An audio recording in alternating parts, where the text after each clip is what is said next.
저는 오늘 질문으로 시작하겠습니다. 당신은 지금 무엇을 증명하려고 하고 있습니까? 우리는 너무 자주 이런 생각을 합니다. 더 열심히 하면, 더 성공하면, 더 날씬해지면, 그때 나는 충분히 괜찮은 사람이 될 거야. 친구보다 앞서고, 이웃보다 잘 살고, 주변 사람들에게 인정받으려 하면서 우리는 살아간다는 겁니다.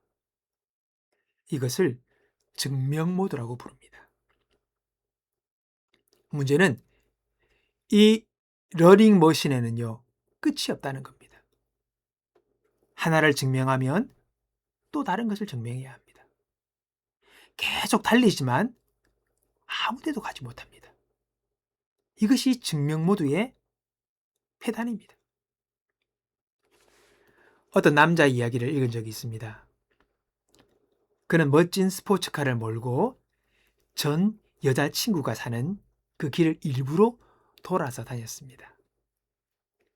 헤어진 지 10년이 지났는데도 자신이 얼마나 잘 살고 있는지를 보여주기 위해서 그렇게 집에 갈 때마다 여친구의 집을 일부러 돌아 그걸 갔다는 거죠.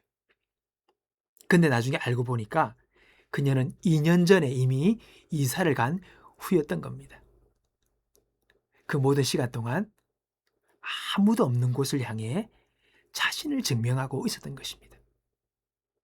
여러분, 우리도 마찬가지 아닙니까? 신경도 쓰지 않는 사람들에게 인상을 주려고 하고 우리가 경쟁하고 있다는 것조차 모르는 사람들과 혼자 경쟁하고 있지는 않습니까? 오늘 우리는 무엇을 위해 뭘 증명하려고 살아가고 있습니까? 성경을 보면 예수님이 요단강가에서 세례를 받으시는 날을 우리가 알고 있습니다. 주님께서 세례를 받으시고 물 위로 올라오시는 그 순간 하늘이 열리고 하늘에서 이런 소리가 들렸습니다. 이는 내 사랑하는 아들이요 내 기뻐하는 자라. 여러분, 여기서 중요한 것이 있습니다. 예수님은요 그때까지 아무런 사역을 하지 않으셨습니다. 하나님의 소명을 따라 부름을 따라 그분은 아무런 사역을 하지 않은 상태였습니다. 병든 자를 한 명도 고치지 않았고 기적도 행하지 않았습니다. 근데 하나님은 그 예수님을 향하여 내가 기뻐한다고 말씀하셨다는 겁니다. 무슨 말입니까? 하나님은 예수님이 무엇을 하셨는가가 아니라 어떤 분이시냐로 기뻐하신 거예요. 내 아들이다. 내가 그를 기뻐한다는 거죠. 행위에 있지 않았습니다. 예수님이 누구신가에 기뻐하심에 이유가 있었던 것입니다. 이것이 핵심입니다. 하나님은 우리의 가치를, 오늘 저와 여러분의 가치를 어떤 성과나 성공으로 매기시는 분이 아닙니다. 우리가 그분의 자녀라는 사실, 그것 하나로 이미 충분한 것입니다. 그것으로 모든 것은 끝난 것입니다.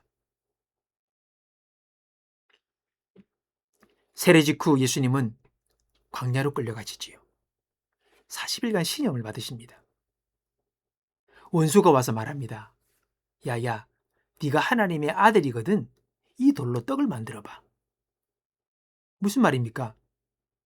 돌로 떡을 만들어서 네가 누구인지를 증명해보라는 겁니다. 너 진짜 하나님의 아들이야? 증명해보라는 겁니다. 그 마귀의 요구 앞에 예수님이 어떻게 하셨습니까? 짠 하고 자신의 능력을 보이셨습니까? 아니에요. 예수님은 그러지 않으셨습니다. 원수가 계속 3번이나 시험을 반복했지만은 우리 주님은 흔들리지 않으셨습니다. 예수님은 이미 알고 계셨습니다. 무엇을? 그분이 누구인지를, 자신이 누구인지를. 이미 40일 전 세례 받으시던 그 요단강가에서 하신 아버지 말씀을 들었습니다. 나는 증명할 것이 없다.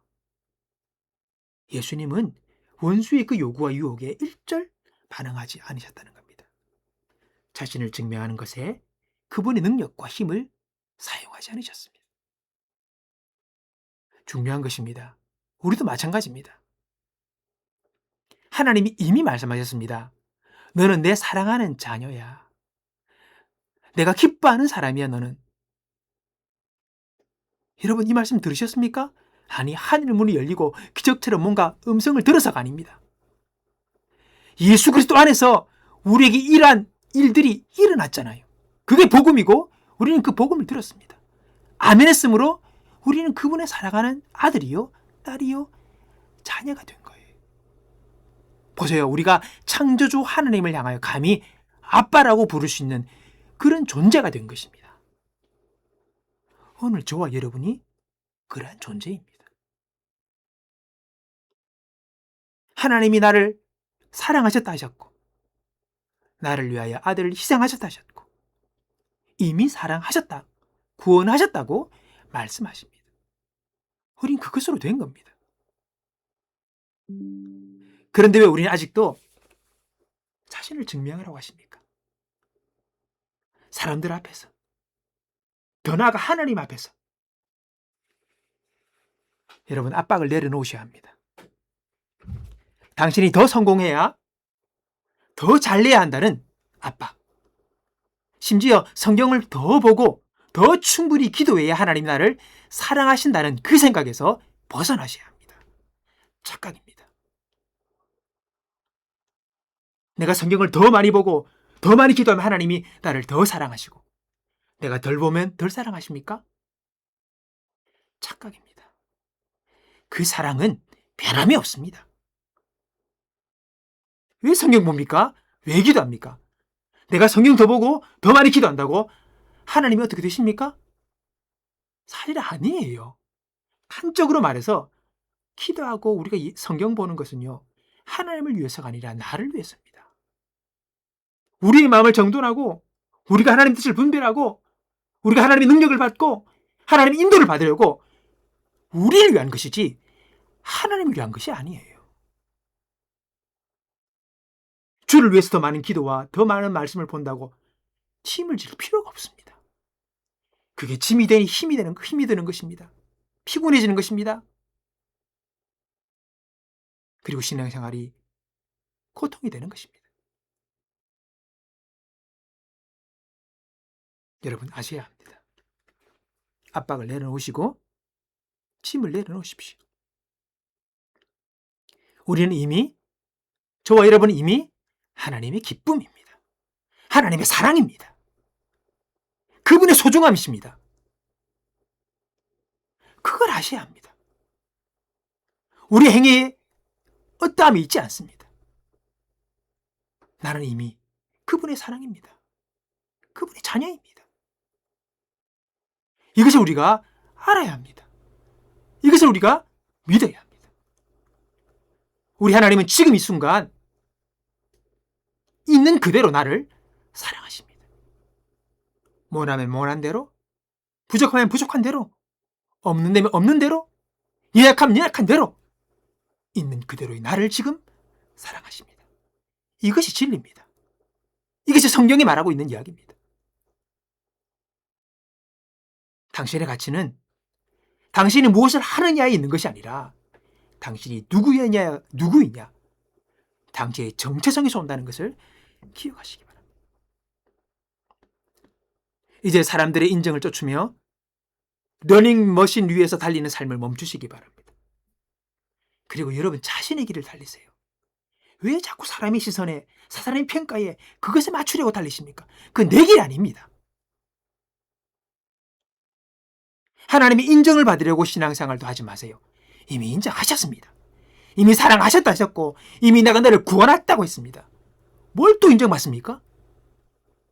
우리는 아멘하며 기뻐하며 구원의 하심과 그분의 사랑을 기뻐하며 누리는 것입니다. 그게 신앙생활이에요. 복음은 우리가 이미 하나님의 사랑받는 자녀라고 말씀하십니다.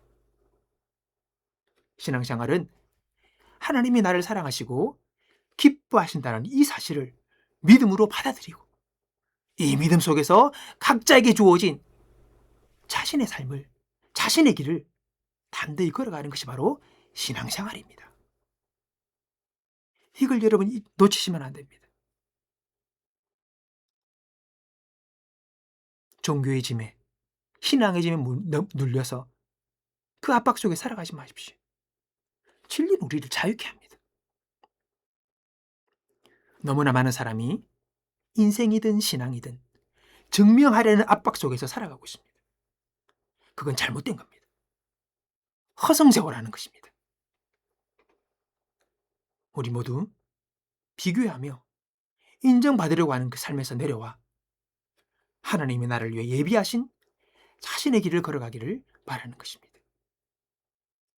주의 자녀로, 구원받은 자녀로, 사랑받는 자녀로, 그분의 툴도 없는 소중한 존재로 오늘 그분의 함께, 그분의 손잡고 오늘 나를 통해서 이루실 주님의 그 부르심 앞으로 날마다 우리가 걸어가며 내 길을 걸어가는 것, 여러분의 마이웨이를 걸어가는 것, 그것이 여러분 옳은 길임을 기억하며 그렇게 살아가는 저와 여러분 되시기를 주님의 이름으로 축복합니다.